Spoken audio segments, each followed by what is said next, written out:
দেখুন, বন্ধ করা আর বন্ধের নামে বাঁদরামি করা, গুন্ডামি করা তো এক জিনিস নয়। আর বাঁদরামি গুন্ডামি হলে পুলিশ অ্যাকশন নেবে, যথাযথ অ্যাকশন পুলিশ নিচ্ছে বিভিন্ন জায়গায়।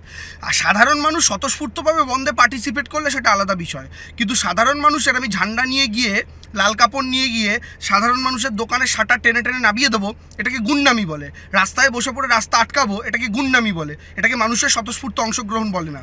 বামপন্থীরা এইটুকু বলুন, আজকে তৃণমূল কংগ্রেস সরকারের পুলিশ বন্ধ গুন্ডামিগুলো আটকাচ্ছে বলে আপনারা বলছেন বিজেপির বিরুদ্ধে বন্ধ, তাহলে আপনারা কেন আটকাচ্ছেন? তাহলে এই কথাটা বলুন। বামফ্রন্টের একমাত্র ভারতবর্ষের সরকার হচ্ছে কেরালার সরকার। সেই কেরালার সরকার বন্ধের বিরুদ্ধে ফরমান জারি করেছে। ঠিক পশ্চিমবঙ্গ সরকার যে কথা বলে যে সরকারি কর্মচারীদের আসা বাধ্যতামূলক, সমস্ত ছুটি কিছু এমার্জেন্সি কেস ছাড়া বাতিল বলে গণ্য হবে, সেই সব একই ফরমান তো কেরালার বামফ্রন্ট সরকার জারি করেছে। তো কেরালার বামফ্রন্ট সরকার, যেখানে বামফ্রন্টের ডাকা ধর্মঘটকে অ্যাকসেপ্ট করছে না, আপনারা এক্সপেক্ট করছেন পশ্চিমবঙ্গের সরকার, যাদের 2011 সালে ক্ষমতায় আসার পর থেকে অন্যরকম স্ট্যান্ড, তারা সেই জিনিসটা করবে? এই জিনিসটা কি দ্বিচারিতা নয়? সৃজন, আপনাকেও কি চান তোলা কি পুলিশকে জিজ্ঞাসা করুন। আমরা ধর্মঘটের সমর্থনে মিছিল করছিলাম, শান্তিপূর্ণ মিছিল। সেই মিছিলও করতে দেবে না, ধর্মঘট করতে দেবে না, রোড ব্লকেট করতে দেবে না, মিছিলও করতে দেবে না। সন্দীপ ঘোষকে ছেড়ে দেবে, সন্দীপ ঘোষদের বাঁচানোর ব্যবস্থা করে দেবে প্রমাণ লোপাট করে, আর আমাদের প্রতিবাদীদের ধরবে। এই হলো বাংলায় বিজেপির কাছে নম্বর বাড়ানোর জন্য মমতা ব্যানার্জি পুলিশকে এখানে এনে দাঁড় করিয়েছেন। ছাড়বো না, আজকে আমাদের তুলে নিচ্ছে।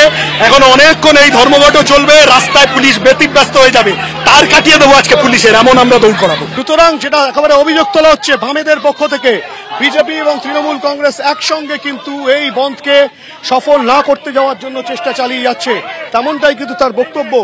এবং যেটা বলা হচ্ছে যে এখানে কিন্তু রীতিমতো বাম কর্মী সমর্থকদের সঙ্গে খণ্ডযুদ্ধের পরিস্থিতি হয়, খণ্ডযুদ্ধের পরিস্থিতি তৈরি হয়। এবং এই পরিস্থিতিতে ধরপাকড় চ্যাংদোলা করে রীতিমতো সৃজন ভট্টাচার্যকে গাড়িতে তোলা হয়। এসএসডি বিদিশা কালিদা তিনি এসেছেন, তার নেতৃত্বে বিশাল পুলিশ বাহিনী রীতিমতো ধরপাকড়ের যে প্রক্রিয়া, সেই প্রক্রিয়া চালাচ্ছেন।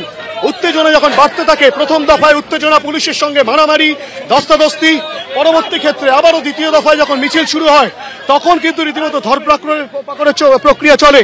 দেখতেই পাচ্ছ ডিসি এসএসডি তিনি নিজে রয়েছেন, বিশাল পুলিশ বাহিনী রয়েছে, এবং যে যান চলাচল ব্যাহত ছিল সেই যান চলাচলকে স্বাভাবিক করার চেষ্টা করছে। আমরা ট্রাই করছি সিচুয়েশন নরমাল রাখার, যান চলাচল সব দিকে চলছে, আপনারা দেখতে পাচ্ছেন।